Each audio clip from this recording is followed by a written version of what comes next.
nous deux, bon, deux conférenciers. Alors, le professeur Yves Couturier de l'Université de Sherbrooke, qui est directeur scientifique du réseau de connaissances en services et soins intégrés de première ligne, et également Daniel Letendre, qui est conseiller à la recherche, service à l'appui à la recherche, à l'innovation et à la création de l'Université de Sherbrooke.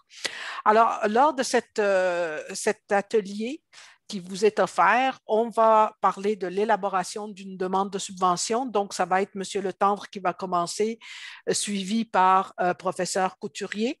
Ce qu'on va regarder ce midi, ça va être les différents programmes de subvention du CRSH, les critères d'évaluation, les comités d'évaluation, les CV ainsi que les rétroactions. Donc, nos conférenciers vont pouvoir partager avec nous leur expérience terrain et tous les aspects techniques et l'expérience terrain également d'évaluation et d'élaboration de demandes de subvention. Donc, bienvenue à vous.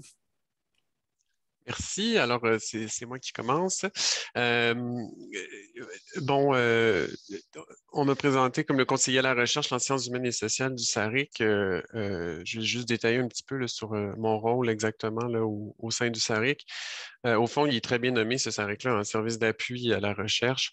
Donc, mon rôle à moi, c'est vraiment d'être une sorte je veux dire, de consultant à qui vous pouvez vous référer là, pour tout ce qui est de la relecture de versions même très préliminaires de demandes de subvention, des conseils sur les occasions de financement qui sont offertes par les différents organismes subventionnaires. Je peux vous conseiller sur c'est-à-dire, vous pouvez m'arriver avec un projet en sachant pas trop où le faire financer, ou à l'inverse, avec une occasion de financement et vous voulez savoir si votre projet pourrait y cadrer. Donc, ça, c'est le genre de soutien que je peux vous apporter. Mais plus concrètement, puis là, on est en plein dans la période où je dirais l'essentiel de mon travail se déroule, c'est-à-dire que quand vous soumettez vos demandes de subvention à la date limite interne, on va en parler un petit peu plus tard, un de mes mandats, dans le fond, c'est de m'assurer de la conformité de la demande en regard des critères d'évaluation et d'admissibilité. Je fais ce travail-là avec ma collègue Chantal Guindy, là, qui s'occupe davantage vraiment de l'admissibilité un peu plus administrative là, des demandes, de recalculer les budgets, etc., etc. Moi, je regarde plus le contenu pour vous proposer des révisions, des modifications là, pour que ça corresponde bien au programme et à leurs objectifs.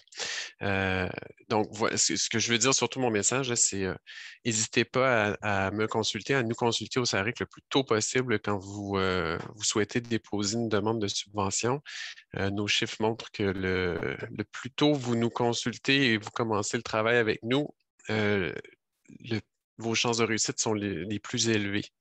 Donc, si j'avais un message à passer aujourd'hui, c'est celui-là. Donc, utilisez-nous, on est là pour ça. Donc, aujourd'hui, ma présentation va peut-être, s'il y en a qui ont assisté l'an dernier là, à ce que Sylvie avait fait dans le cadre du même atelier, vous allez retrouver des informations similaires. Euh, Au fond, je vais vous présenter, bon, de manière très générale, là, les grands organismes de financement, les principaux programmes. Je vais placer l'accent surtout là, sur les critères d'évaluation de chacun des programmes. Mais pas chacun des programmes, là, mais des critères généraux là, de chacun des organismes plutôt, ce qui pourrait vous aider là, pour la rédaction de demandes de subventions. Et donc, à la suite, n'hésitez pas si vous avez des questions pendant ma présentation. Là, je ne trouve pas du tout odieux le fait d'être interrompu, au contraire. Donc, là, il faut que je gère mes écrans. Attendez. OK. Euh, donc, les principaux organismes de financement, évidemment, on connaît là, bon, en sciences humaines, le Conseil de recherche en sciences humaines, le CRSH, et le FQRSC, FRQ, je ne sais plus comment on le dit. Bref, Fonds de recherche du Québec, Société et Culture. C'est les deux principaux, avec les principaux programmes de subvention qui reviennent annuellement. À ça s'ajoute depuis quelques années le Fonds Nouvelles Frontières en recherche qui vise des demandes intersectorielles. On y reviendra un petit peu plus tard. De manière plus générale, il y a les fonds de recherche du Québec aussi qui lancent toutes sortes d'appels ponctuels ou des actions concertées qui touchent bon, la santé psychologique, le vieillissement actif, etc., etc. Là. Donc, à chaque année, il y en a quand même plusieurs là, comme ça qui sont lancés par les fonds de recherche du Québec. Mais il y a aussi certains ministères ou agences gouvernementales qui financent la recherche scientifique et universitaire.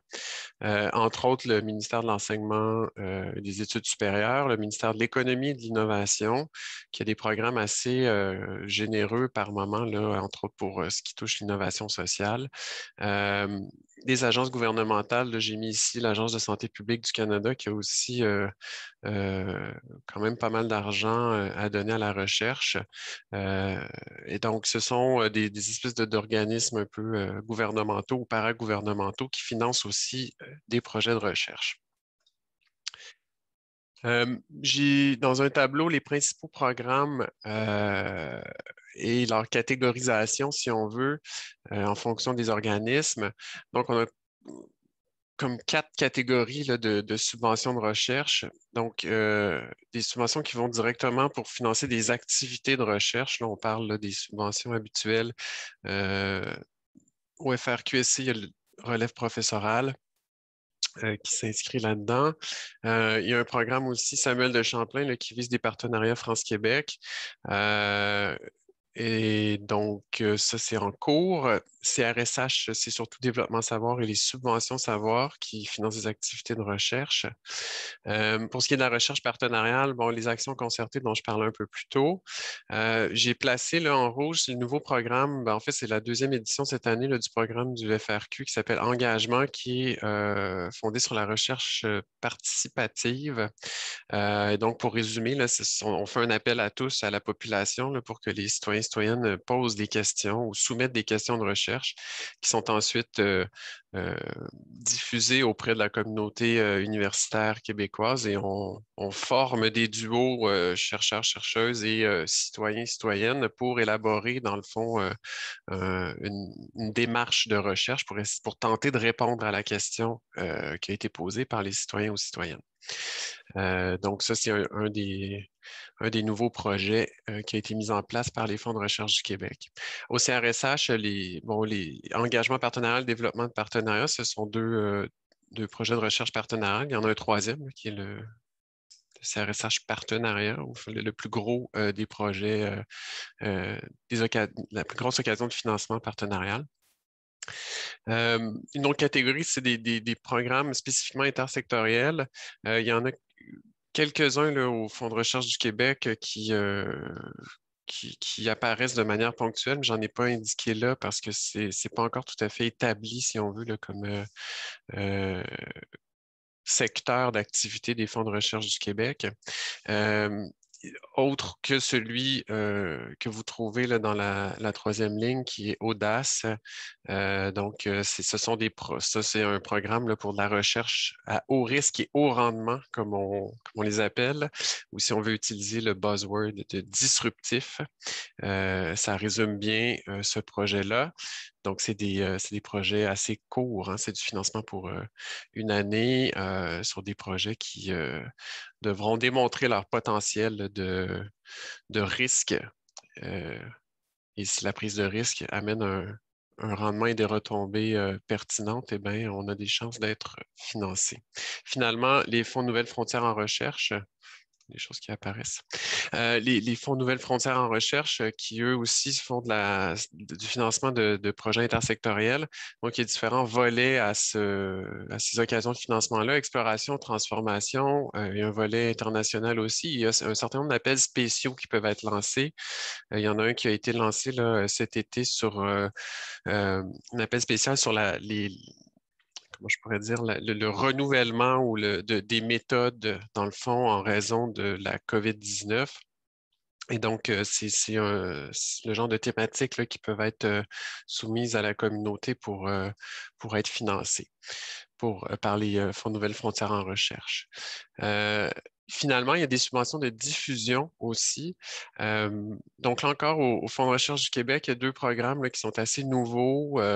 Bon, c'est la deuxième ou troisième édition là, pour certains d'entre eux. Dialogue qui demande ou qui exige des chercheurs et chercheuses qui s'adressent directement au grand public par différentes activités de communication scientifique.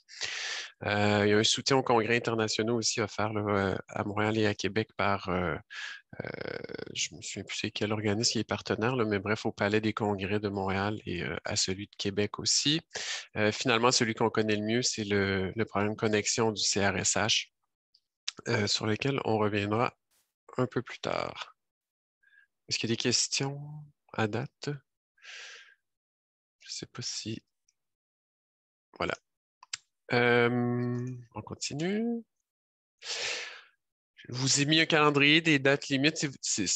Là, évidemment, je vous enjoins d'aller voir sur les sites web des différents concours pour vous assurer des dates limites de ces concours-là.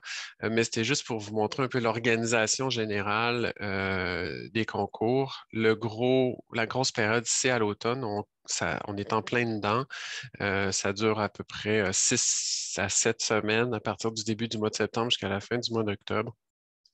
Donc là, c'est le moment où les principaux concours là, sont en vigueur.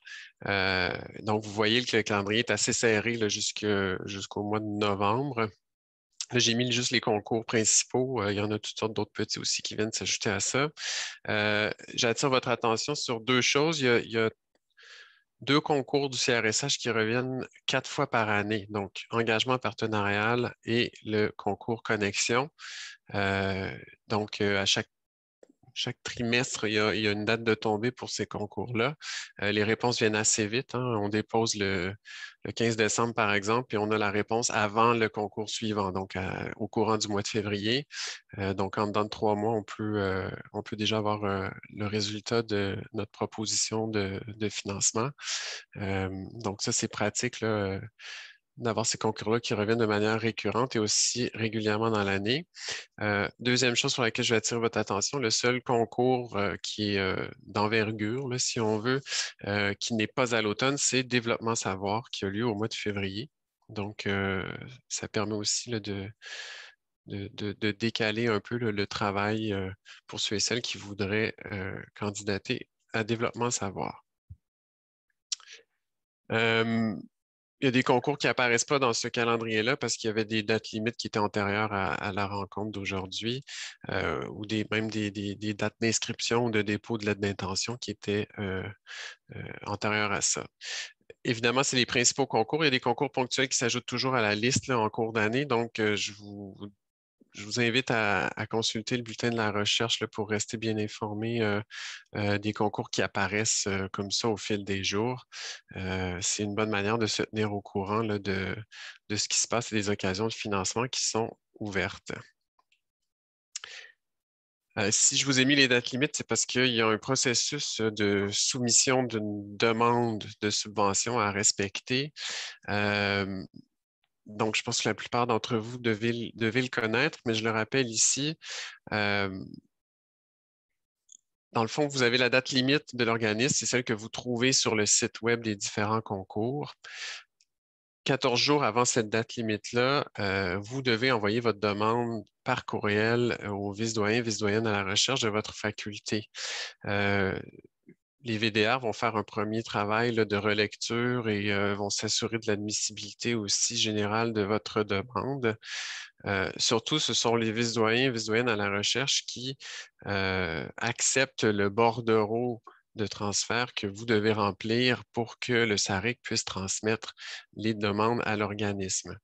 Je fais une parenthèse sur ce bordereau-là.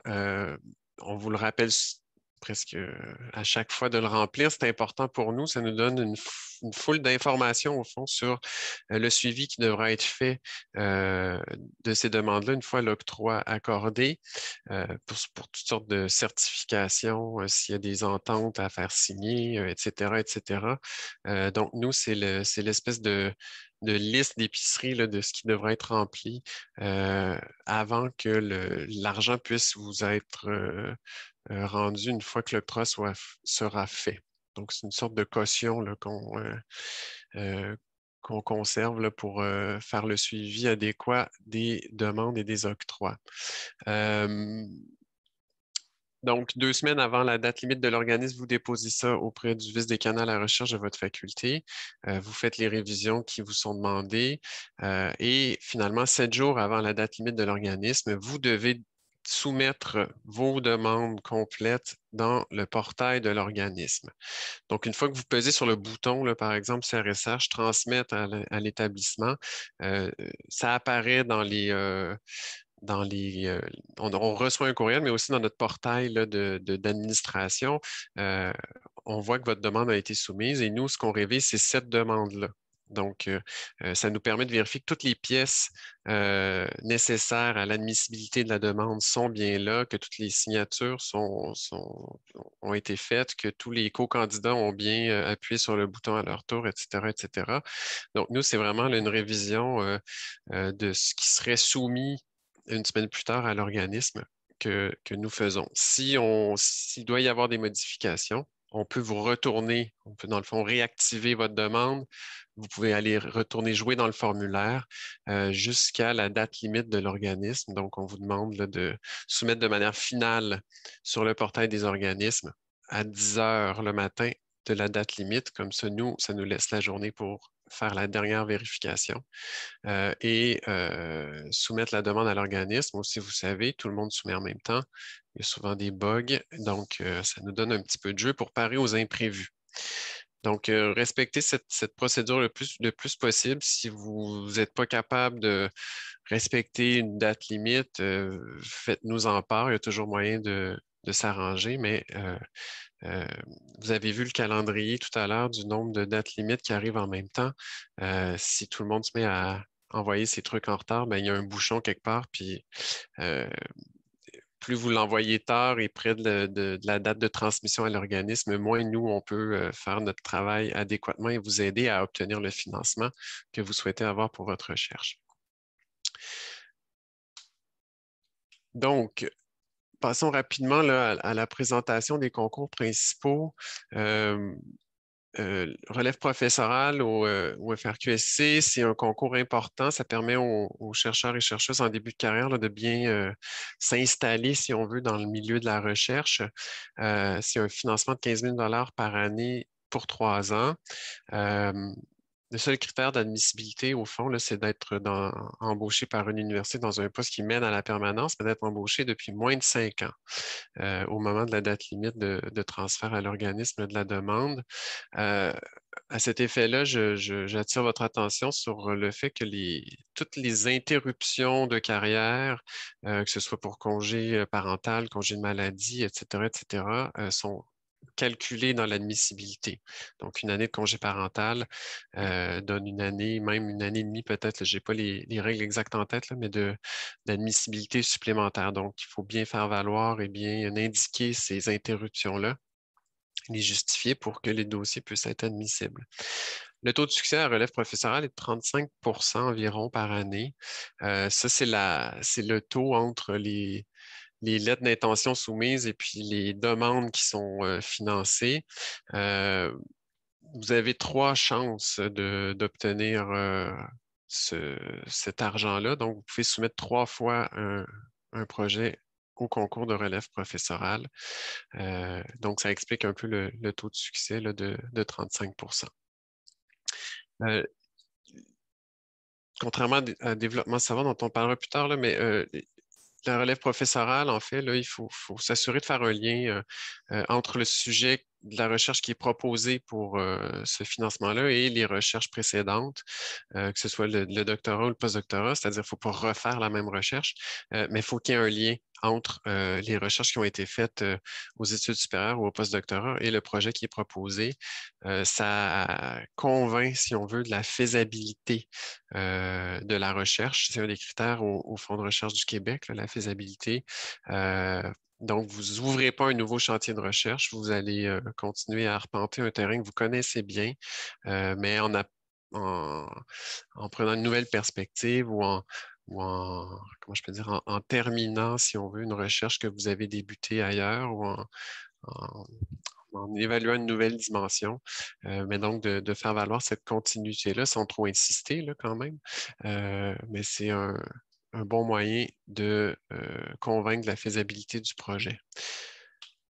Un autre programme qui s'intéresse bon, à la fois aux chercheurs émergents, mais aux chercheurs établis aussi, c'est Développement Savoir, donc ce concours là, qui a lieu au mois de février. Donc, les deux statuts de chercheurs admissibles émergents, donc moins de 6 ans depuis la fin du doctorat ou l'embauche, dans le fond, dans un emploi permanent, et chercheurs établis. Le développement savoir, c'est le moment d'ouvrir un nouveau chantier de recherche, tant pour les chercheurs émergents que pour les chercheurs établis. Si vous êtes un chercheur établi, il faut bien montrer que le projet que vous soumettez prend une nouvelle direction par rapport à vos recherches précédentes. Donc, ce que vous visez, c'est d'analyser ou en tout cas de vous pencher sur des questions qui ne vous avaient pas intéressé précédemment. Et donc, vous voulez vraiment là, vous inscrire en rupture, si on veut, avec votre propre dossier de recherche. Donc, le maximum de financement est de 75 000 pour 2 ans. J'attire votre attention sur la contrainte. On ne peut pas faire une demande développement savoir et savoir dans la même année civile. Sauf si on a fait une demande développement savoir au mois de février et qu'elle a été refusée. Et là, on peut à l'automne déposer une demande savoir. Mais donc, si vous obtenez un financement en développement savoir à l'hiver, vous ne pouvez pas déposer une demande pour le programme Savoir à l'automne. Donc, ça, c'est à garder en tête quand vous faites votre programmation de recherche là, sur une année ou 2 ou 3. Donc, de bien prévoir cette petite contrainte-là pour ces 2 programmes. Développement savoir, on va y revenir plus tard, là, mais c'est le seul concours qui requiert le CV commun canadien dans sa forme longue. Donc, je ne saurais trop vous conseiller de tenir à jour ce fameux CV commun canadien. Ça vous sauvera bien du souci si vous voulez déposer une demande à développement savoir.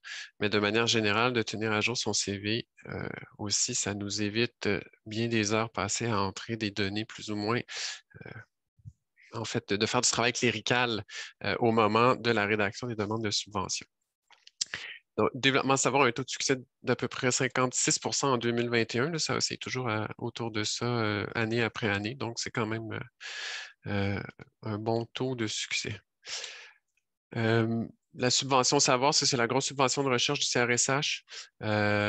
Donc, il y a 2 volets, volet A et volet B, là, selon le montant dont vous avez besoin.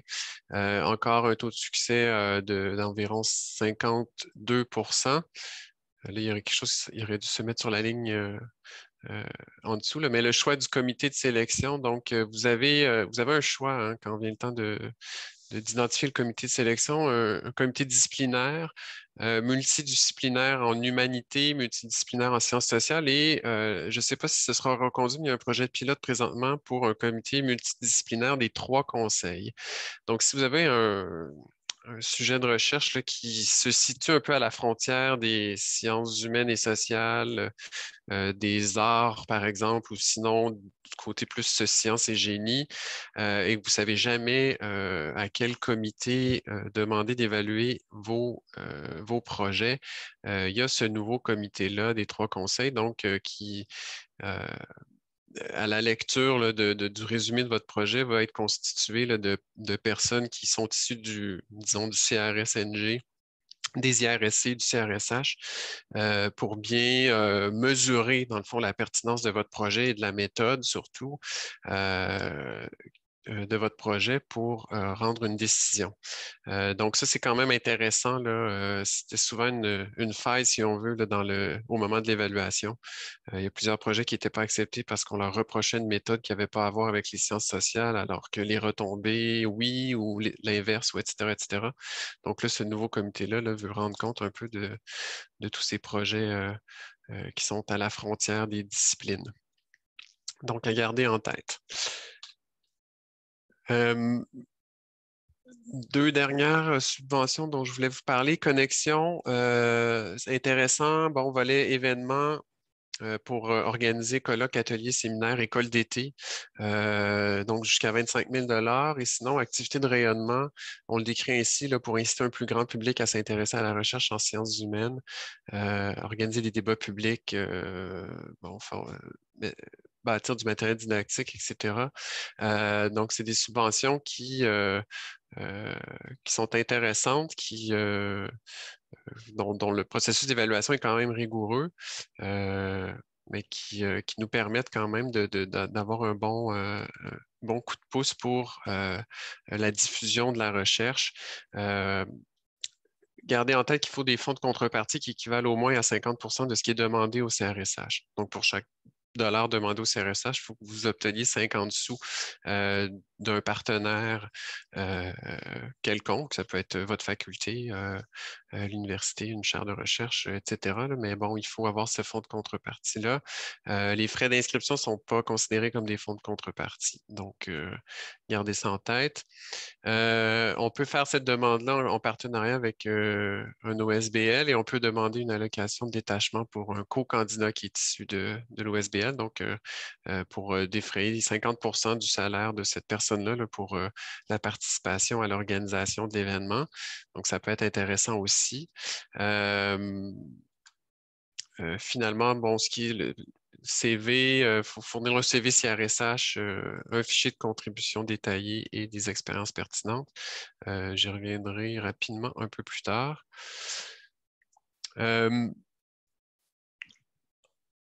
Concours de partenariat, donc ça, c'est le plus petit, c'est la première étape, si on veut, dans le développement d'un partenariat ou pour un partenariat très ponctuel. C'est un financement d'un an pour 25 000 Vous voyez, le taux de succès varie énormément d'un concours à l'autre. Ce concours-là revient 4 fois par année, donc des fois, il y a un taux de succès faramineux de 80 d'autres fois, c'est plus bas, autour de 55. Ça va rarement en bas de ça. Donc, encore là, ça peut être intéressant. On n'exige pas de fonds de contrepartie du partenaire. Ça prend une lettre d'engagement de ce partenaire-là.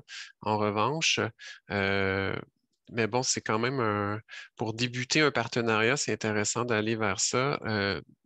Ce que je voudrais dire, c'est que c'est important de démontrer que le partenariat est gagnant-gagnant. C'est ça un partenariat.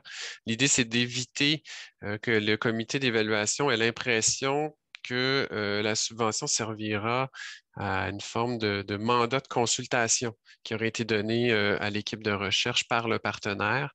Euh, c'est important que cette relation bidirectionnelle soit bien mise en évidence à l'effet que l'équipe de recherche a besoin du partenaire pour que la recherche soit effectuée et que le partenaire tirera profit aussi de cette recherche-là, que ce soit du processus de recherche lui-même ou de ses résultats. Donc ça, il faut vraiment insister là-dessus. Ça nous arrive très souvent de voir des demandes refusées en raison de ça. Donc, faites bien attention là, à mettre en valeur cette relation gagnant-gagnant-là qui est à la base du partenariat. Et donc, bon, je présentais comme une première étape parce qu'ensuite, il y a une subvention là, qui s'appelle développement de partenariat, qui là, vous voyez, le montant est beaucoup plus substantiel, donc de 75 000 à 200 000 et là, c'est une espèce de partenariat plus ambitieux là, avec un ou plusieurs partenaires. Habituellement, on en voit plus d'un pour ces demandes-là. De la même manière qu'il y a plus qu'un chercheur là, qui candidate, qui est inscrit à la demande pour le développement de partenariat. On y admet les co-chercheurs ou les collaborateurs étrangers, ce qui n'est pas le cas du engagement partenarial. Et c'est un comité multidisciplinaire qui évalue les demandes. Donc là, ça permet aussi d'avoir une vision des projets qui touchent à plusieurs secteurs d'activité, si on veut. Notez qu'il n'y a pas de contribution minimale de l'établissement ou des partenaires. Mais c'est toujours bon signe d'avoir quelques contributions quand même en nature ou en espèces pour bien montrer que le partenariat existe déjà ou en tout cas qu'il y a déjà une forme de collaboration qui est en cours et que tout le monde est engagé à faire réussir ce partenariat-là et à mettre du sien dans la collaboration. Et donc, là, c'est des subventions qui durent plus qu'une année habituellement. Et donc, c'est un travail une collaboration qui s'effectue un peu plus sur le moyen terme, je dirais. Et donc, de démontrer une bonne volonté là, dans le développement du partenariat par une contribution, c'est toujours pertinent et convaincant. Donc, si on passe rapidement sur les critères d'évaluation, je les ai divisés en deux, ne sont pas tout à fait les mêmes. Donc, j'ai ceux du CRSH ici. Prochaine diapo, c'est ceux des fonds de recherche du Québec. Et donc, somme toute, toutes les demandes de subvention du CRSH sont évaluées en fonction de 3 critères. Souvent, c'est la proportion accordée à chacun des critères qui va varier selon les programmes. Mais bon, règle générale, on trouve toujours le critère du défi qui est caractérisé par l'originalité, l'importance et la pertinence de la proposition. Donc, c'est là où, avancement des connaissances, originalité de la problématique de recherche, etc. Dans ça sont inclus aussi les impacts et les retombées du projet pour les différents types de publics concernés par le projet de recherche ou qui pourraient tirer profit des résultats de la recherche. Et ça, c'est bien important de le détailler selon les publics. Donc, on peut parler des retombées scientifiques, des retombées pour un milieu preneur, par exemple. Oui, les retombées aussi pour la société en général, la décision publique. Donc, ça peut être pertinent à indiquer. Aussi il y a un indicateur qui est celui de la formation des étudiants et des étudiantes qui participeront au projet. Et donc ça, on accorde l'importance à ça beaucoup et on s'est répercuté dans le budget aussi, là, dans lequel on doit absolument accorder, je dirais, au minimum un 50 des fonds à la rémunération d'étudiants et d'étudiantes là, pour du travail d'auxiliaire de recherche. Donc ça, c'est le premier critère. Le deuxième, c'est la faisabilité, où là, on en reparlera sûrement plus tard, mais les évaluateurs, évaluatrices là, évalue le réalisme de la proposition, c'est-à-dire des tâches et des activités de recherche qui seront effectuées et le calendrier de réalisation. Aussi, pour la faisabilité, on va évaluer l'adéquation entre le budget et les activités proposées et la qualité des plans de mobilisation.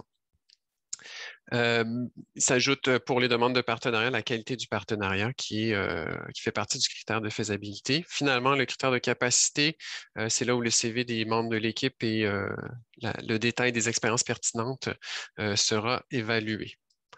Donc, c'est important de bien choisir ces expériences pertinentes en fonction du projet qu'on souhaite voir financer, en fonction du type de subvention qu'on souhaite obtenir aussi.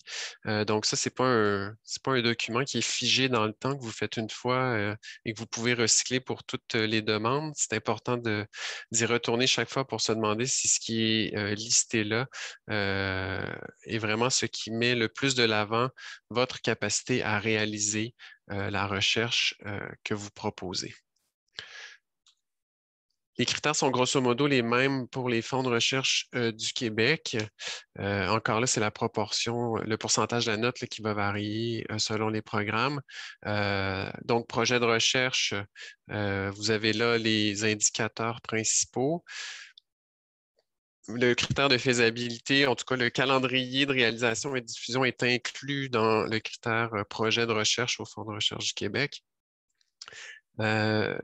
Et donc, ce sont des indicateurs. C'est bien quand on formule la demande de les reprendre comme sous-titres dans la description du projet. Ça permet de guider la lecture des évaluateurs et évaluatrices et ça attire l'attention au fond là, sur ce sur quoi ils doivent se positionner. Critères de compétences, encore là, c'est le CV qui est pris en considération. Au Fonds de recherche du Québec, vous avez aussi une pièce jointe là, à déposer, encore là, sur les contributions les plus pertinentes. Donc, je reprends mon commentaire de tout à l'heure. Ce n'est pas un document figé, il faut l'adapter à chaque projet et à chaque concours. les fonds de recherche du Québec ont isolé là, le critère de formation à la recherche. Donc, ils insistent beaucoup là-dessus, sur la qualité des activités et des tâches proposées aux étudiants, sur le réalisme de la proposition et du calendrier là, des tâches à effectuer par les étudiants. Donc, euh, porter une attention particulière à ça.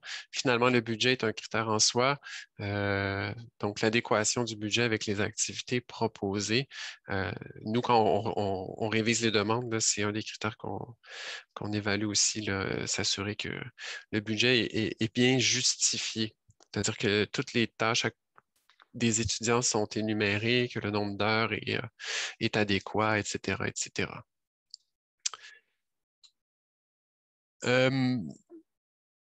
Petit diapo sur le CV. Après, je pense il m'en reste deux.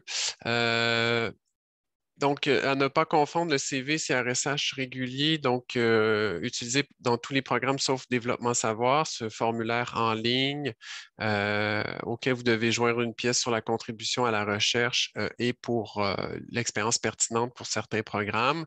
Donc, il y a ce CV-là et il y a le CV commun CRSH, qui est aussi un formulaire en ligne, mais où là, chacune des contributions doit être saisie dans le formulaire. Là, c'est l'exercice fastidieux auquel personne ne veut s'astreindre. Et donc, il ne faut pas confondre les deux. Assurez-vous de bien savoir lequel vous devez utiliser pour votre demande de financement. En règle générale, j'ai un petit tableau qui résume tout ça, là, mais les participants, les co-candidats doivent joindre le CV approprié à la demande.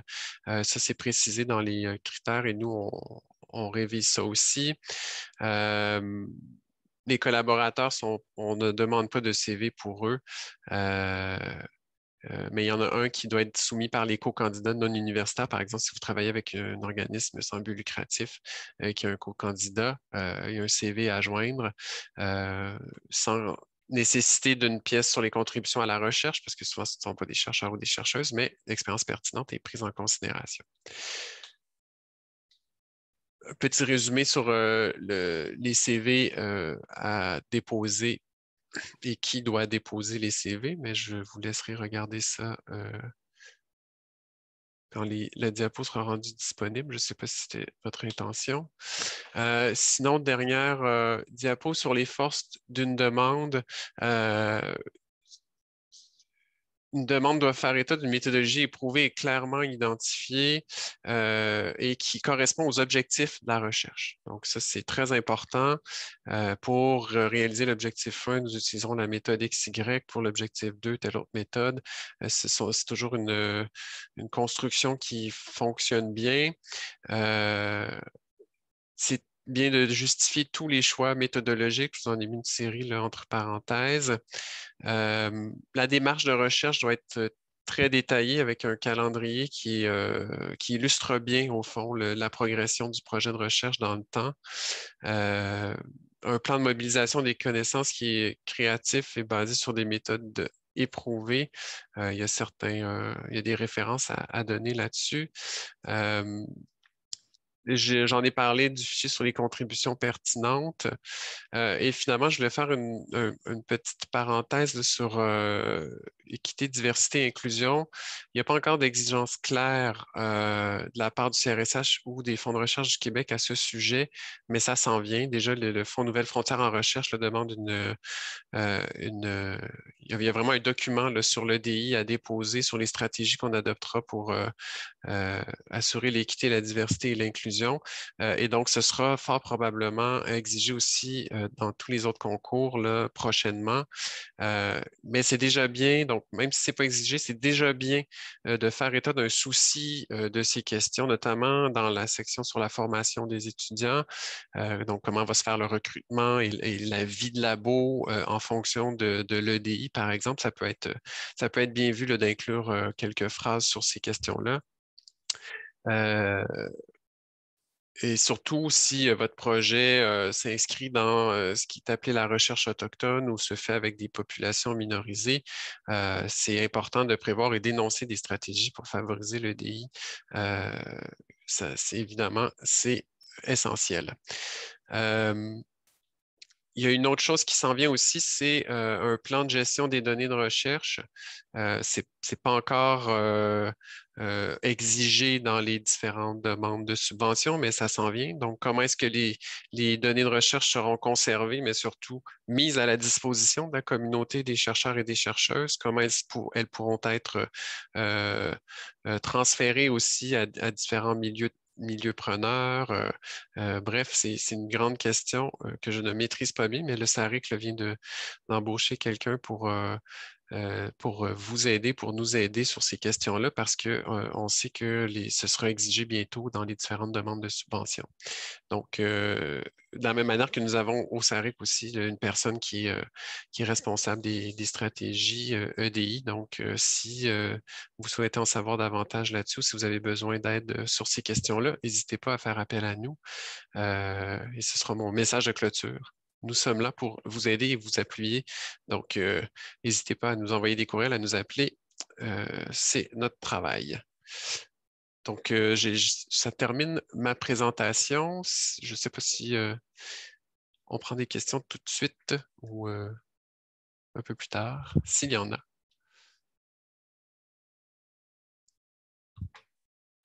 Pour les personnes qui voudraient poser une question, elles pourraient lever la main.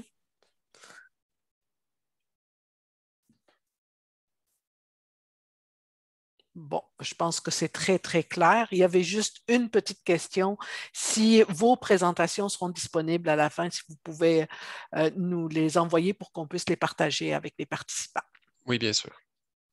Merci beaucoup. Donc, on va ouvrir à la deuxième partie de la présentation de cet après-midi.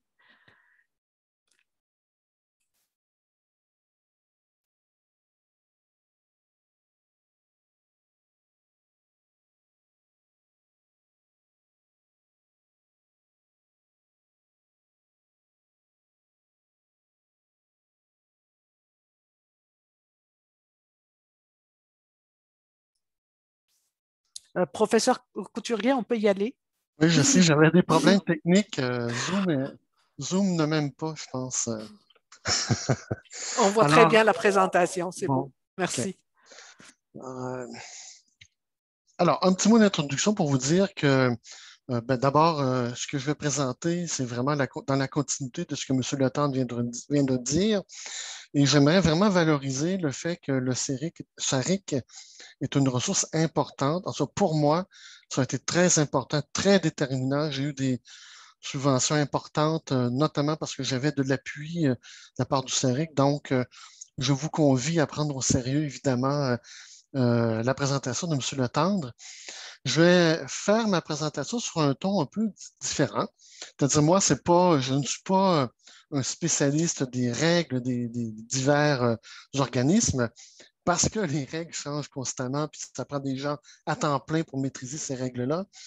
Par contre, j'ai une longue expérience d'évaluateur dans de nombreux fonds au Québec, au Canada, à l'international, tant en santé qu'en services sociaux. Probablement qu'il n'y a pas beaucoup de monde qui ont une expérience aussi large que la mienne, aussi diversifiée que la mienne, dans ces différentes thématiques-là. Donc, je vais vous parler de comment les comités à l'interne reçoivent les demandes, parce qu'il peut y avoir un petit écart entre la règle formelle et la pratique, dans le fond, des évaluateurs. Soit des écarts, ou soit, on pourrait dire, des pratiques implicites, tacites, pas toujours claires, là, que je pense être utile de partager avec vous aujourd'hui. Alors, moi aussi, je vous invite à m'interrompre tout au long de la présentation. Là, je n'arrive pas à voir tout le monde, donc si jamais quelqu'un veut parler, j'espère qu'on fera signe qu'une main est levée. Donc, il y aura quelques éléments de convergence avec la présentation précédente, c'est bien entendu. Alors, quelques éléments d'introduction. Moi aussi, j'insiste sur le fait que la demande de subvention, c'est l'aboutissement d'un long processus, probablement 5-6 mois de travail, et que la plupart du temps, lorsqu'il y a des avortements de projets, c'est parce qu'in extremis, il nous manque un CV d'un collègue international qui n'a pas compris les plaisirs du CCV canadien, par exemple, ou un budget qui ne rentre pas dans les cordes prévues, là, dans la structure imposée. Donc, il faut vraiment faire un travail de fond. Surtout si vous avez un grand nombre de partenaires avec vous, hein. Et de plus en plus, la recherche se fait en collectif. Il y a encore des demandes qui se font une ou deux personnes, là, mais de moins en moins. C'est beaucoup des demandes qui se font collectivement avec des partenaires, etc. Et donc, il faut se prémunir contre des surprises de dernière minute. Évidemment, c'est une banalité que je m'apprête à dire, là, il faut fonder son travail sur un état des connaissances. Vous pouvez faire une demande qui dira « Je veux faire une revue systématique, un scoping review sur un objet », mais si vous travaillez sur une recherche avec des méthodologies, collecte de données, quanti, quali, etc., vous ne pouvez pas commencer votre travail en disant Donnez-moi de l'argent, je vais faire un état des connaissances, puis quand j'aurai l'état des connaissances, je vais préciser comment je vais faire ma collecte de données. C'est beaucoup de points perdus, ça, parce que le chercheur, l'évaluateur se dira, eh bien, il y a un travail préalable qui n'a pas été fait. Plus bas dans cette diapo-là, j'évoque la gradation des programmes. C'est important d'en tenir compte parce qu'il y a des programmes d'insertion dans la vie professionnelle de chercheur qui sont plus souples à cet égard, qui doivent servir à faire ça. Notamment les fonds que votre université vous donne en arrivant, là, les fonds d'accueil, je peux dire, devraient vous permettre de bâtir des états des connaissances ou un état des connaissances qui vous permettra de dire, ben ça c'est fait, et de bien fonder votre travail de production de demande de subvention à partir de cet acquis-là. Le temps que vous allez prendre, donc les 6 mois, l'année que vous allez prendre avant de soumettre votre demande de subvention, va aussi être utilisé pour établir des partenariats avec des chercheurs, mais aussi avec des partenaires de terrain, le ministère de l'Éducation, des écoles, etc., qui ont leur propre calendrier, leurs propres priorités, leurs propres enjeux. Et ça prend beaucoup de temps à faire, à bien goupiller ce partenariat-là. C'est pas qu'une question de lettres d'appui, là, c'est aussi bien connaître les besoins, bien ancrer dans la faisabilité, parce qu'il se pourrait qu'un évaluateur connaisse très, très bien le terrain et qui décode le fait que le partenariat n'est pas sérieux. Tout à l'heure, M. Letendre évoquait la recherche à contexte autochtone. Il y a toujours autour de la table quelqu'un qui va lever la main devant une demande qui propose de travailler sur des thèmes autochtones et qui va dire, moi, j'estime que la personne n'a pas démontré qu'elle a une connaissance suffisante de la nation visée ou du contexte visé. Et une fois que c'est dit autour d'une table, ça tue à peu près la demande de subvention. Il n'y a pas beaucoup de débats qui découlent là. Donc, il faut prendre ce temps-là pour bâtir le partenariat et acquérir une connaissance réelle du terrain. Et je souligne aussi l'importance, de plus en plus, il y a de plus en plus de programmes qui vont demander qu'il y ait des utilisateurs de connaissances impliqués dans l'ensemble du processus de production, notamment dans le domaine de la santé et des services sociaux, là, des patients partenaires. Eh bien, quand on veut intégrer un patient partenaire dans notre équipe, il faut qu'il ait le temps de s'exprimer, il faut qu'il ait le temps de s'approprier les objets, etc. Donc, ça prend du temps. J'insiste aussi sur le fait que, bon, évidemment, en tenant compte de la gradation des programmes que M. Letendre évoquait tout à l'heure, mais plus vous avez l'occasion de montrer que votre demande s'appuie sur un projet pilote ou sur des données préalables ou sur un travail pour lequel vous avez des preuves d'action, là, c'est vraiment une condition très favorable en termes de faisabilité. Ça montre l'importance des centres de recherche. Ça montre l'importance du seed money, les petits montants, les 5 000, les 10 000 qu'on peut obtenir ici ou là. Ça vous permet de créer une condition favorable pour faire preuve de faisabilité dans les concours plus substantiels. Donc, ne levez pas le nez sur les petits montants. C'est grâce à ces petits montants-là que de plus grands montants pourront être récoltés éventuellement. Alors, qui va vous évaluer? Alors, évidemment, ça dépend des programmes un peu, là. Il y a des programmes plus disciplinarisés, des gros programmes qui peuvent avoir une masse critique de demande dans un domaine. Ils peuvent avoir des comités plus disciplinarisés. Mais globalement, même ces comités-là, c'est des comités qui qui réunissent des gens avec des compétences extrêmement variées, souvent avec des disciplines variées. Et donc, c'est très important de trouver le bon équilibre entre un langage spécialisé, celui de votre domaine d'études, tout en vous faisant comprendre par quelqu'un qui n'est pas votre expert. Je vais le dire un peu autrement. Moi, j'ai évalué des centaines de demandes de subventions dans ma carrière. Et c'est arrivé 2 ou 3 fois que j'étais sur des demandes pile poil sur ma compétence. Ça a une conséquence logique. C'est-à-dire que souvent, l'évaluateur qui n'est pas aussi compétent que vous sur votre objet va chercher à se conforter, se rassurer en repérant les preuves de scientificité. Donc, d'emblée, la méthodologie devient un aspect extrêmement important, regardé de très près par les évaluateurs, notamment parce qu'il n'y a pas cette compétence pointue, hyper spécialisée. Quand on est des jeunes chercheurs, puis qu'on sort de l'expérience doctorale ou postdoctorale, on peut peut-être avoir tendance à parler à nos directeurs, nos directrices qui sont hyper spécialisés. Rappelez-vous que ce ne sont pas des gens qui ont la même expertise que vous qui vont vous évaluer, sauf exception. Entendez-moi bien, je n'ai pas voulu dire par là que les gens n'étaient pas compétents, ils sont très, très compétents, mais pas dans une logique d'hyper-spécialisation. Je voulais aussi vous dire que vous devez vous rappeler qu'il se pourrait que l'évaluateur vous lise dans un avion, dans un train, parce qu'il a beaucoup de travail, ou qu'il est de toute façon pressé, même s'il vous lit au bureau, dans son bureau, à la maison. Et donc, vous devez l'accompagner. Vous devez lui tenir la main. Yves Lenoir, qui est un des chercheurs seniors en éducation à Sherbrooke, commençait toutes ses demandes de subvention par la présente demande porte sur, vise à et va atteindre tel but. Il vient de dire, dans le fond, il vient d'orienter le regard du lecteur, de l'évaluateur sur la bonne cible.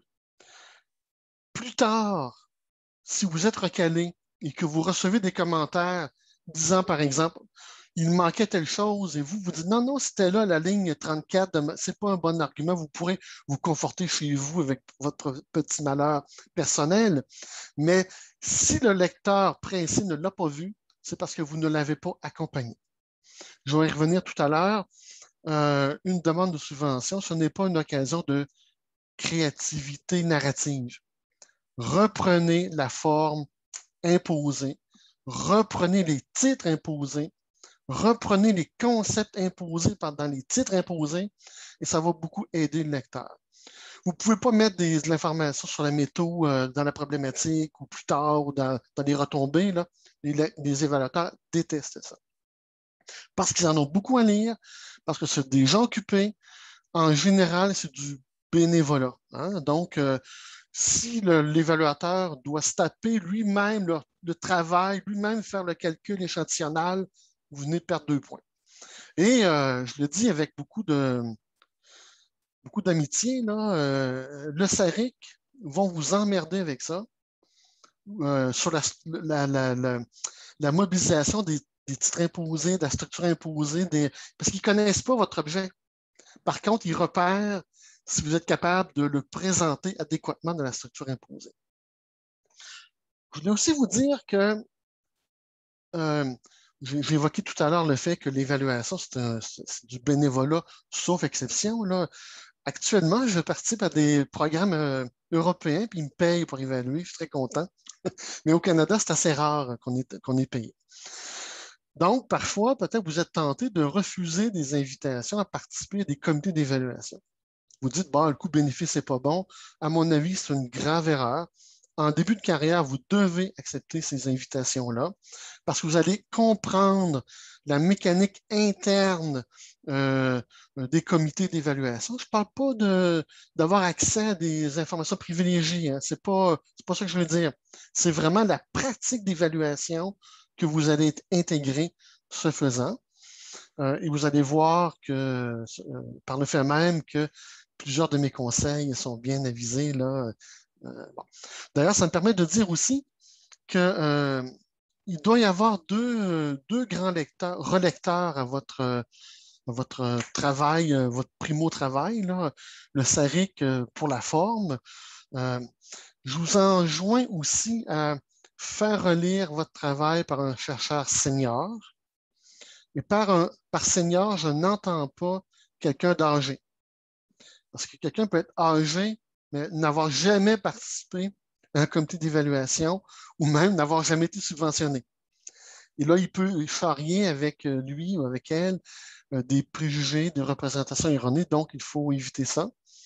Il faut demander une relecture sérieuse de quelqu'un qui a participé au comité en question ou à ce genre de comité-là et qui a obtenu des subventions. C'est hyper important parce qu'il va être capable d'ajouter à la lecture du SARIC une lecture plus thématique, puis aussi il va être capable de vous transmettre des trucs du métier. De temps en temps, surtout chez les recalés, on entend des gens se plaindre, on ne m'a pas compris, on m'a mal lu, j'ai pas confiance, les comités sont incohérents d'une année à l'autre. Alors, faut-il avoir confiance au processus d'évaluation? Moi, je vous dis oui, sans aucun doute. C'est extrêmement rigoureux, extrêmement sérieux. Il y a toujours des employés, des fonds qui sont là pour s'assurer du respect des règles. Donc, c'est extrêmement sérieux. Ce qui ne veut pas dire qu'il n'y a pas des enjeux d'école théorique, par exemple. Il serait hasardeux, vous pouvez le penser dans votre fort intérieur, mais il serait hasardeux de planter un chercheur de votre demande de subvention, de dire « je rejette complètement tout ce qu'a apporté Pierre Bourdieu dans l'univers ». Vous pourriez peut-être vous mettre dans l'embarras par ce genre de commentaires-là. Je voulais aussi attirer votre attention sur le fait que les taux de succès sont assez bons là, dans ce que M. Letendre a présenté. Ça peut varier dans le temps et ça peut varier aussi dans un domaine ou l'autre. Il y a peut-être des gens qui s'intéressent au génie autour de la table. Il y a peut-être des gens qui ont un pied en santé. Les taux de succès peuvent être plus bas. Et donc, dans certains fonds, il est assez presque usuel que de soumettre une, deux, trois fois sa demande de subvention et de l'améliorer.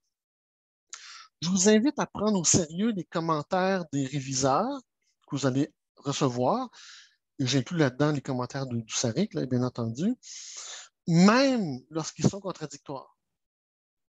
Ce que je veux dire par là, c'est que il se pourrait que dans la mise en forme de votre narratif, qu'il y ait des éléments qui génèrent de l'incompréhension.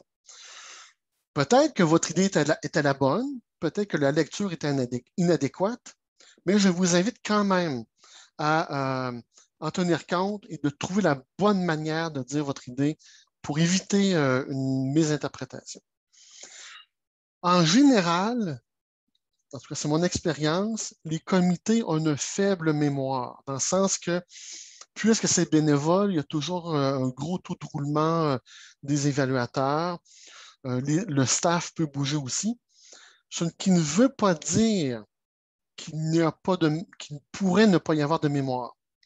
Donc, dans le doute, vous devez postuler qu'il se pourrait qu'il y ait un évaluateur qui se rappelle de votre demande précédente et qui pourrait mal recevoir qu'un commentaire n'a pas été pris en compte. Ça ne veut pas dire de changer votre projet. Ça veut surtout dire de mieux le présenter et d'entendre les commentaires qui sont faits pour trouver la bonne formulation. Alors, je vais vous parler un peu d'écriture de la demande du point de vue de l'évaluateur, hein, évidemment. Je vous invite avant d'écrire, il faut lire.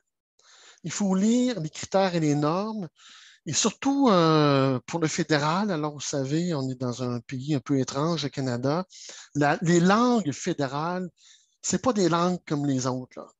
Je ne sais pas si c'est l'expérience de M. Letendre, mais dans mon cas, quand je lis un document fédéral, je ne comprends rien du premier coup. Il faut que je le lise plusieurs fois, je recommence. On a la chance d'avoir des interprètes de cette langue fédérale-là. M. Letendre en est un. Je ne sais pas s'il vit encore le caractère étrange des lexiques et des. Oui, allez-y. Mais en plus, oui, faut lire entre les lignes souvent, mais un conseil que je donnerais aussi, là, c'est quand vous regardez les instructions pour des programmes du fédéral, consultez les instructions en anglais. Parce que souvent, la traduction n'est pas tout à fait exacte. Là. J'ai bataillé avec un agent de programme là, depuis 10 jours là, pour une virgule mal placée qui changeait complètement le sens d'une phrase en français. Donc, allez toujours confirmer votre impression avec les instructions en anglais. Là, ça va vous éviter bien du souci. Puis si vous avez de la misère à interpréter les instructions, je me ferai un plaisir de vous aiguiller. Oui, et j'ajouterais qu'il y a plusieurs programmes qui sont plus faciles d'accès qu'on le pense. On peut parfois parler des agents du fond du programme qui vont pouvoir traduire cette langue étrange qui est la langue fédérale. Je voulais attirer votre attention sur le fait qu'il y a critères et critères. Alors, ce qu'a présenté M. Letendre, tout à fait juste, là, je ne discute pas ça. Il y a comme deux niveaux logiques de critères. Il y a des critères de qualifiants qui vous donnent le droit d'entrer dans le jeu, dans le fond. Et il y a des critères de distinction, des critères d'évaluation. Ce n'est pas dit comme ça dans les comités, hein, évidemment. C'est tous des critères d'évaluation. Mais donc, je vous invite à faire attention aux deux niveaux et de trouver la manière de vous distinguer. Je prends par exemple un concours relève professoral. Souvent, il y a comme trois groupes là, de gens quand on classe les dossiers, là, il y a trois groupes. Là. Il y a l'outstanding dont on parle quasiment pas parce que c'est wow, là, c'est vraiment, tout le monde est content, réjoui. Il y a plusieurs, dans ce programme-là en particulier, il y a plusieurs dossiers très faibles qui arrivent là. Et au milieu, il y a le gros groupe, les deux tiers des gens qui se taponnent dans un même secteur de notation et qui sont parfois distingués par des dixièmes de points. Je dis bien des dixièmes, voire même parfois des centièmes de points. Tout à l'heure, je vais le dire, là, faites attention à tous les petits points, je vais y revenir tout à l'heure. Mais donc, il y a des critères qui peuvent être particulièrement distinctifs. Et je reprends les bons conseils de M. Letendre quant à la question des CV. Là. Souvent, on met 6 mois à faire un bon texte de demande. Là. Puis à la fin, on est un peu pressé. Puis la case pertinence sociale ou le CV, on le fait un peu vite. Et finalement, eh bien, on peut perdre des dixièmes de points à cette occasion-là. Donc, soyez bien attentifs à tout ça. Pour les plus jeunes, je vous invite à écrire comme un chercheur. Même si vous avez un petit sentiment d'imposteur, ce n'est pas grave, là, personne ne le sait ça à part vous-même, puis votre blonde peut-être, votre chum. N'écrivez pas comme un étudiant et n'écrivez pas comme un intellectuel. À cause de ce que je vous ai dit tantôt de la composition des comités d'évaluation. C'est des gens pressés, non spécialisés. Ils ne veulent pas savoir qui a discuté de la quatrième génération de tel courant théorique. Là. Tous les débats d'école ne les intéressent pas. Ils ne veulent pas savoir si vous maîtrisez complètement le champ théorique. Ils veulent surtout savoir qu'est-ce que vous allez faire. Et est-ce que ce faire-là est légitimé par une étude des connaissances, un cadre théorique opérationnel, etc. Quand on est doctorant, on aime épater le lecteur par notre maîtrise très, très encyclopédique des choses. Quand on fait un 12 pages, si vous prenez 2-3 pages à décrire la différence qu'il y a entre Bourdieu et Foucault sur telle affaire, puis finalement vous allez garder Foucault et pas Bourdieu, eh bien, c'est peut-être une page perdue là, pour des choses plus importantes. On écrit pour se faire comprendre, j'en ai évoqué tout à l'heure. Faites attention à l'inférence de forme sur le fond. Une demande de subvention qui contient des coquilles une ou deux, l'évaluateur va être bienveillant. Ça arrive à tout le monde de faire des coquilles. Je ne parle pas que des coquilles de français, là, genre, au lieu de 1000, c'est écrit 100 ou 10 000.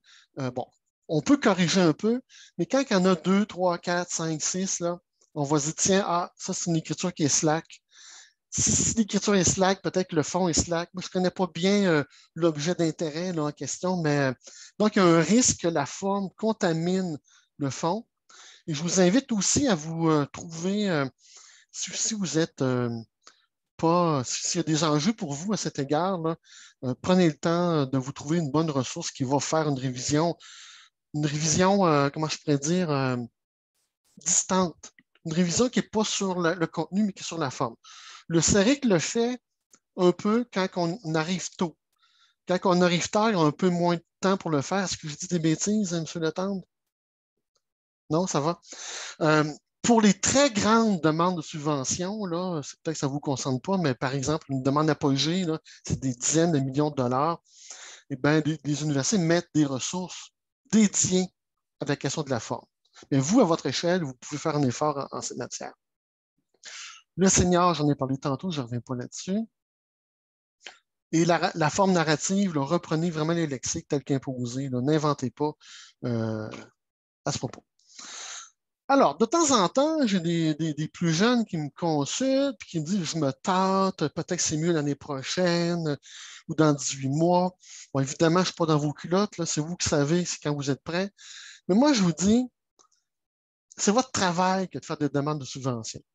Ce n'est pas quelque chose de complémentaire au reste. C'est au cœur de votre métier et vous allez l'apprendre, ce métier-là, en faisant. Donc, je vous invite à en faire, à les faire le plus tôt possible, en tenant compte de la gradation des programmes qui étaient présentés tout à l'heure. Personnellement, quand un jeune me demande mon avis à ce propos, je lui dis, vas-y maintenant. Équipe-toi pour réussir, mais vas-y maintenant. D'autant plus que vous allez vous constituer un pôle de texte, un pôle de projet ou de bout de projet. Et vous recevez régulièrement des courriels du bureau de la recherche il y a 8 opportunités de financement. La plupart du temps, c'est pour dans 3 semaines, 1 mois. Et la plupart du temps, on se dit, tiens, je serais capable d'y aller, mais je n'ai pas le temps. Or, si vous avez votre pool de texte, eh bien, peut-être que vous avez plus de chances d'y aller dans un contexte rapide. Ceux qui performent beaucoup, là, moi, je suis dans le domaine un peu de la santé, là. J'ai des gens qui roulent sur 20, 30, 40 subventions en même temps. C'est pas parce qu'ils travaillent la nuit, hein. C'est parce qu'ils ont du monde avec eux qui leur font des bouts de texte, qui ont un pool de texte et qui vont récupérer des bouts ou de l'entièreté des projets vers d'autres fonds. Attention cependant, l'évaluateur qui voit que c'est un texte récupéré, il n'aime pas ça. Donc, on doit se constituer un stock de textes, mais il faut quand même modaliser l'écriture à chaque fois. Alors, quelques conseils à propos d'écriture, là. Premier conseil, je l'ai mis en haut, c'est un peu étonnant peut-être, mais les schémas, c'est très bien. Ça attire l'œil. Le lecteur pressé va lire ça en premier. Le lecteur qui voudra se refaire une tête, hein, on vous lit en décembre, le comité est en mars, qui va vouloir se faire une tête sur votre dossier, il va peut-être regarder d'abord le schéma. Ce que je suis en train de dire par là, c'est que si vous employez des schémas, des tableaux, etc., ils doivent être parfaits. Ce n'est pas l'occasion d'inventer puis d'essayer, etc. Quand vous serez plus vieux, vous pourrez vous appuyer sur votre créativité peut-être, mais prenez donc des schémas reconnus, validés. Vous pouvez les faire évoluer un peu, c'est correct, mais faites attention à la fausse idée à travers un schéma qui est cognitivement central à votre narratif. La longueur des textes, c'est jamais un facteur explicatif d'un échec. Vous savez, il y a de plus en plus de pression à réduire la longueur des demandes de subventions. Un des moteurs de ça, c'est justement que c'est très difficile de mobiliser des chercheurs pour évaluer. Donc, de plus en plus, il faut écrire courtement. Et malgré la longueur, 3 pages, 4 pages, 12 pages, vous devez avoir tous les matériaux attendus d'une demande de subvention. Il doit y avoir une problématique, il doit y avoir des objectifs, un état des connaissances, même petit, une méthode, des retombées, etc. Vous devez employer 100% de l'espace. Pas 95, 100%. Parce que si vous employez 95% de l'espace, le lecteur, l'évaluateur critique pourra dire quand même, il y avait 2 lignes possibles, là, il manquait telle hauteur, ou il manquait tel calcul de la taille échantillonnale, il manquait telle référence, etc. Ce qui ne veut pas dire que vous devez faire un long texte sans paragraphe de 12 pages. Il doit y avoir de l'air, il doit y avoir de la structuration des titres, des intertitres, etc., mais pas de zone blanche. Je vais vous étonner avec le prochain commentaire. Mettez donc des références. C'est incroyable le nombre de dossiers que j'ai lus, surtout pour la métaux, qui ne mettent pas de références. Je vais faire 12 entrevues. Ah ouais? Quel type? Il y en a plein de sortes d'entrevues. L'entretien d'explicitation, ce n'est pas du tout pareil que l'entretien compréhensif. Plutôt l'un, plutôt l'autre. Donc, souvent, les gens mettent beaucoup d'efforts dans la problématique, ils argumentent, ils mettent des auteurs, etc. Puis après, tant pis, on y va. C'est des grandes étapes d'une activité structurée, certes, mais quand même, la science est aussi importante dans la méthodologie. Et comme l'évaluateur n'est pas un spécialiste de votre domaine, il risque de se focaliser sur la méthodologie. Stabilité des libellés. Tous les mots qui sont dans le titre doivent être des objectifs et dans la méthode. Vous n'introduisez pas de nouveaux concepts, de nouvelles idées. Quand on écrit à sa blonde, là, on essaie de mettre on varie les mots, etc. On trouve des synonymes. Pas de synonymes. Ce n'est pas un exercice littéraire. Stabilité lexicale, c'est hyper important. Ici, je me rappelle bien, le CEREC est très précautionneux à ce propos-là. Il repère cette stabilité-là. Autre conseil hyper important, le lecteur doit faire le lien facilement, pas le reconstruire, mais facilement entre les objectifs et la méthode. Mettez les numéros de méthode, d'objectifs dans votre méthode. Les entrevues là, vont me servir à l'objectif 1, 3, 8, etc. Et comme ça, le lecteur n'a pas, lui, à faire l'effort cognitif de retisser le lien narratif de votre affaire. Idem pour le budget. Il m'est arrivé que le CEREC me retourne des beaux projets super intéressants en me disant c'est bien le fun, mais on ne comprend pas ton budget. Je suppute que c'est même un des objets de retour les plus fréquents, mais je ne suis pas sûr de ce que je dis. Je ne suis pas dans. Monsieur Letendre dit oui. Le problème est le suivant, c'est que le fonds peut structurer d'une manière le budget qui n'est pas la structure logique pour vous d'un point de vue d'opération. Vous pourriez faire un budget par objectif, un budget par grande tâche, un budget par niveau, les doctorants, les étudiants de maîtrise, etc. C'est tout à fait correct, en autant que ça ne contredise pas la structure imposée par le fonds. Si l'évaluateur ne voit pas le lien entre le budget et les objectifs et la méthode, il va se poser des questions sur la faisabilité. Et donc, ça, c'est vraiment mortifère pour une demande de subvention. Alors, l'évaluateur qui ne connaît pas votre domaine va être en quête de preuves ou d'indices de scientificité, donc références, méthodologie, etc. Ça, je l'ai dit tout à l'heure, je ne reviens pas là-dessus. S'il y a des contextes, s'il y a des particularités à votre objet, autochtonie, c'est un bon exemple, là. Vous devez référer à la politique fédérale sur la recherche en contexte autochtone. Ce n'est pas une option. Vous devez y référer. Si vous travaillez avec des jeunes de la rue, où le consentement est un enjeu, vous devez expliquer quelle sera votre stratégie pour contourner la difficulté, pour vous adapter à la difficulté. Moi, je fais beaucoup de travaux de recherche en ce moment dans les groupes de médecine de famille.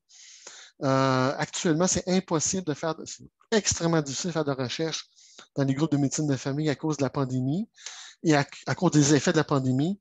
Et donc, je devrais expliquer à un lecteur qui connaît bien les GMF comment je vais m'y prendre pour entrer dans ces milieux-là en contexte pandémique. Donc, s'il y a des particularités, vous devez trouver une manière de le faire. Parfois, un petit truc, là, il y a parfois des structures narratives qui ne permettent pas ce genre d'argumentaire-là, mais que vous pouvez adjoindre des lettres de soutien. Peut-être que les lettres de soutien peuvent être un lieu où certains arguments peuvent être mis de l'avant qui ne rentrent pas dans la demande formelle. Faire attention aux petits points. Faire attention aux petits points. Alors, je reprends l'exemple où vous travaillez 6 mois de temps, c'était relu par 12 personnes sur votre projet en tant que tel. Mais il y a une section pertinence ou engagement des étudiants ou transfert de connaissances ou peu importe. Là.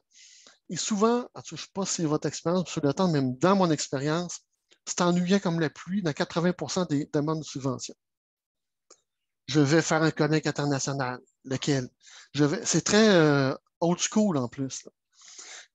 Or, je répète, entre un 82 et un 84, il se pourrait que le 5 points donné au transfert de connaissances à la place des étudiants dans votre devis fasse la différence.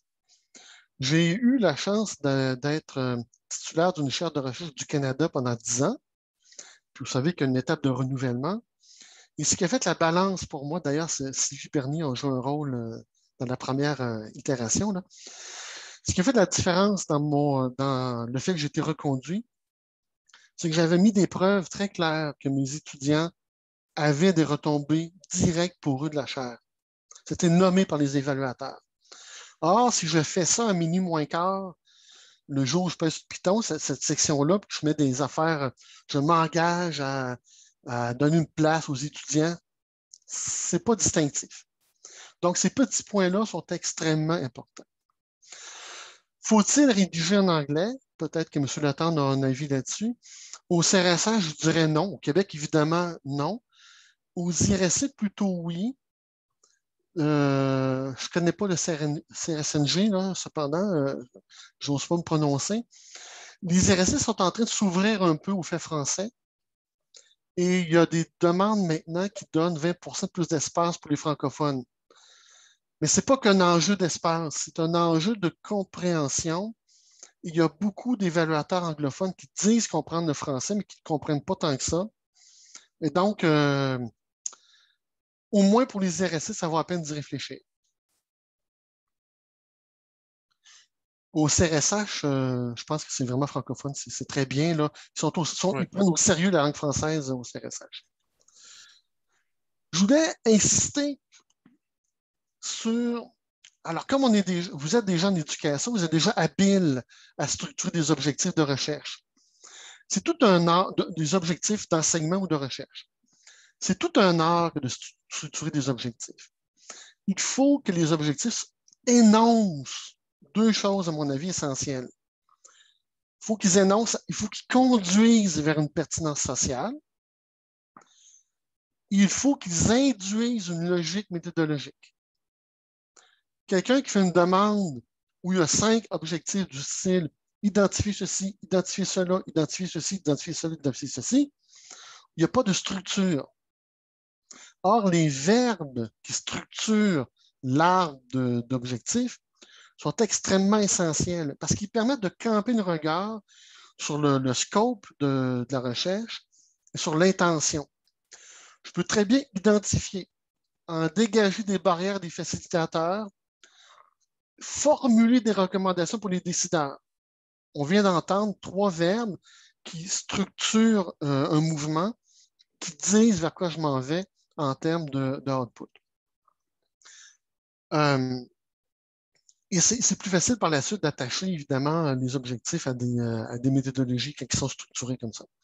Le verbe peut aussi dire, le verbe qui structure le dernier objectif, par exemple, peut annoncer quelque chose. Élaborer des indicateurs en vue d'une recherche ultérieure. Le lecteur va comprendre que vous n'allez pas tout faire, mais que vous avez le portrait global en tête. Le titre doit être clair et il doit énoncer, à mon avis, une pertinence sociale.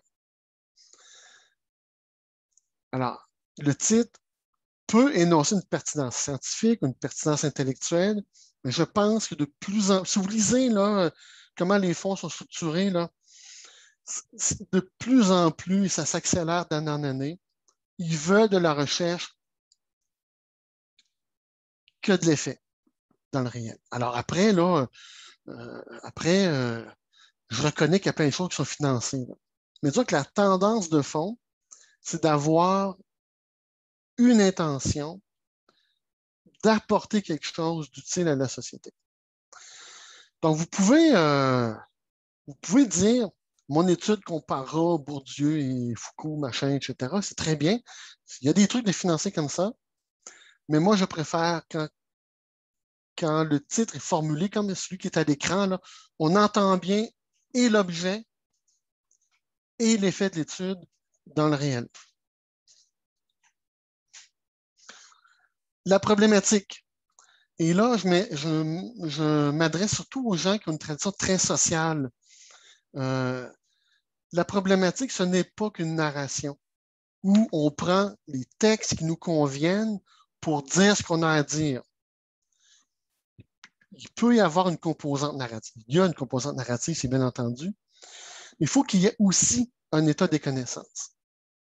Si vous n'aimez pas Bandura et que vous travaillez sur un objet pertinent dans la champ théorique de Bandura et que vous l'évacuez complètement, peut-être que ça sera... autour d'une table avec des évaluateurs, quand quelqu'un lève la main et dit « Je ne comprends pas que cette demande-là n'inclut pas telle recension des écrits systématiques là-dessus », ça vient presque, ça ne tue pas la demande, mais presque. Donc, il faut qu'il y ait un état des connaissances, pas que des arguments. Je vais vous dire pourquoi. J'ai jamais dit, moi, telle recherche est impertinente. C'est jamais arrivé. Elles sont toutes pertinentes. Puis on les aime à peu près toutes. C'est pas ça qui fait la différence. Ce qui fait la différence, c'est est-ce qu'on a des indices de scientificité, puis est-ce que ces indices-là présagent d'un développement de connaissances substantielles. Ça, je l'ai dit tantôt.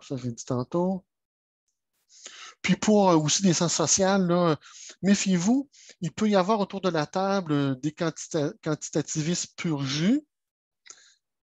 Et si vous employez le terme hypothèse, puis qu'ils ne voient pas que votre question de recherche se répond par oui ou par non, vous pouvez perdre un point ou deux. Là.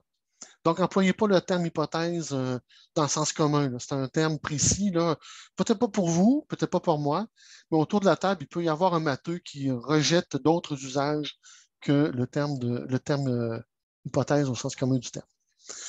Alors, ça peut paraître étonnant aussi, mais il faut qu'il y ait un cadre théorique et un cadre conceptuel. Si vous dites, je vais faire des entrevues, c'est très bien, mais on s'attend qu'il y ait quand même des matériaux théoriques qui vont dire, bien, dans l'univers complexe qui m'intéresse, là, je vais m'intéresser à telle dimension. Je ne suis pas en train de dire qu'on ne peut pas faire des travaux inductifs.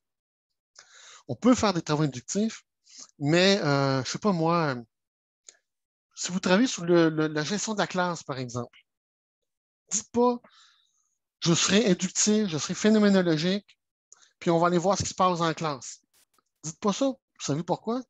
Parce que c'est un des domaines d'études les plus travaillés dans le domaine de l'éducation et ça va choquer plein de gens que vous disiez, mais on part de zéro. Là.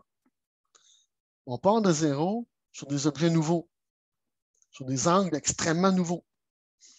Mais quand on travaille sur des objets très bien travaillés, il faut faire attention à ce genre de posture-là. Donc, il faut qu'il y ait, vous pouvez dire ce que j'ai appelé des mantras généraux. Vous pouvez le dire, là, je suis phénoménologique, là, très bien. Mais il faut aller au-delà de ça. Il faut être plus spécifique parce que autour de la table, il va y avoir quelques personnes qui connaissent un peu le domaine général de votre demande, qui vont dire quand même, là, je donne un exemple qui va me faire rire. Il y a une très bonne recension des écrits qui a été faite par Trisha Greenhalgh sur le leadership en management. Elle a recensé 40 000 études. Si vous ne la citez pas, ou si vous dites, tiens, j'ai une bonne idée, je vais travailler sur le leadership managérial, puis je commence à part de zéro, là, ça ira pas loin. Faites attention aux postures d'école. Genre, d'abord, c'est inutile, c'est pas tellement intelligent de le faire. Là, genre, la psychanalyse, c'est de la merde. Là. Vous pouvez penser, vous ne l'écrivez pas, parce qu'il peut y avoir un évaluateur qui soit en désaccord avec vous. Tous les concepts du titre et dans les objectifs doivent être définis de manière opérationnelle.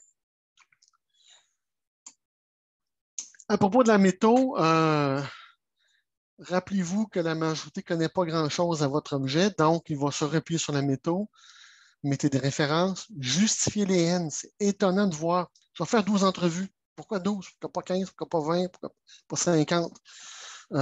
Vous devez le justifier. Il faut démontrer la faisabilité. Par exemple, si vous travaillez sur des groupes rares ou pour lesquels il y a des enjeux particuliers. Et ça, je l'ai dit tout à l'heure, je ne reviens pas là-dessus. Pertinence sociale et transfert de connaissances, souvent bâclés, je l'ai dit tout à l'heure. Mettez de la pertinence concrète. Et souvent, ça requiert un bon lien avec des partenaires. Si vous avez des partenaires empiriques, des écoles, comme ça scolaires, etc., qui s'engagent à mettre en œuvre vos connaissances, à les prolonger en action, on va être content. Ça, je l'ai dit tout à l'heure aussi. Budget, je l'ai dit.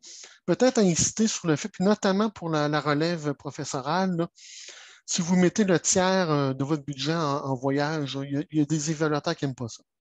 Vous pouvez faire des colloques internationaux, mais ce n'est pas le but de la recherche que faire des colloques internationaux. Hein. C'est comme un des outputs, ce n'est pas le point de départ. Hein.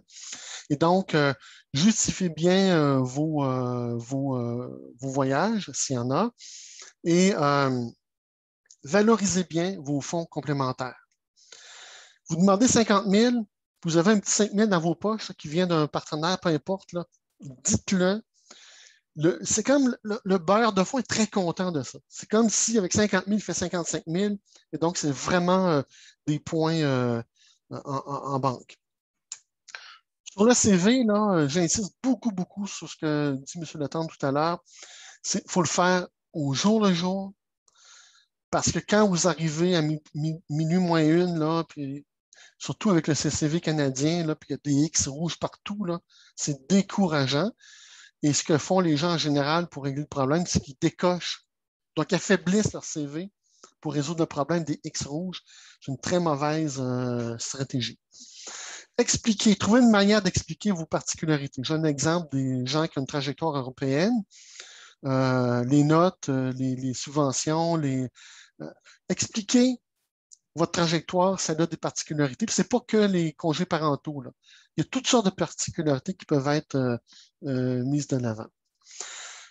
Pour le domaine de l'éducation, ça arrive parfois qu'on a des CV de gens hyperactifs qui ont 500 communications dans une revue professionnelle. Vous êtes peut-être fiers de ça, c'est peut-être tout à fait pertinent et utile. Ça peut être entendu par les évaluateurs comme une malfocalisation. Donc, c'est important de bien gérer le dosage entre j'allais dire une bêtise. Il faut qu'il y ait des preuves de performance scientifique, pas seulement des preuves de dépenses caloriques.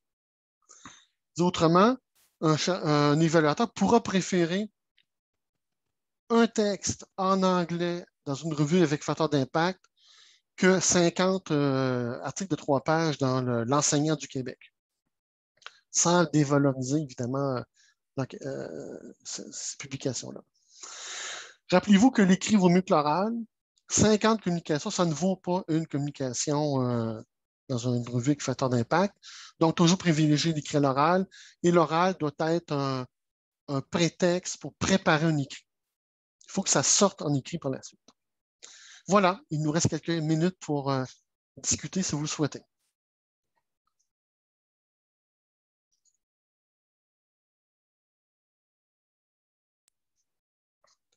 Est-ce que vous avez des questions, des commentaires ou est-ce que M. Letendre aimerait nuancer quelques excès que j'aurais eus? Moi, je dirais que je suis somme toute très d'accord avec ce que vous avez dit. Je reviens sur la langue d'écriture. Je connais mal les IRSC, mais j'en trouverais bien que l'anglais est majoritaire dans cette agence, ce conseil-là.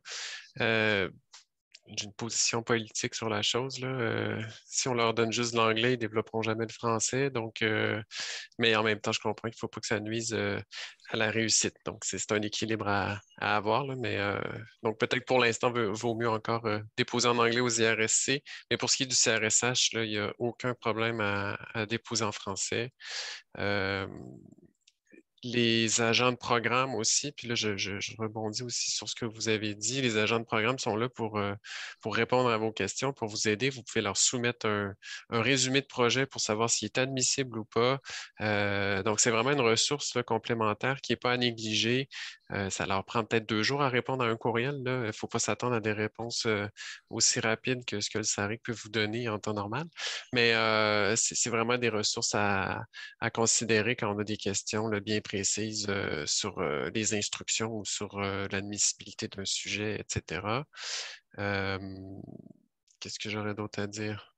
Non, la présentation était très complète et je pense que ça répondait bien aussi aux objectifs de cet atelier. En tout cas, j'en retiens beaucoup de choses pour moi-même et ma pratique de relecture.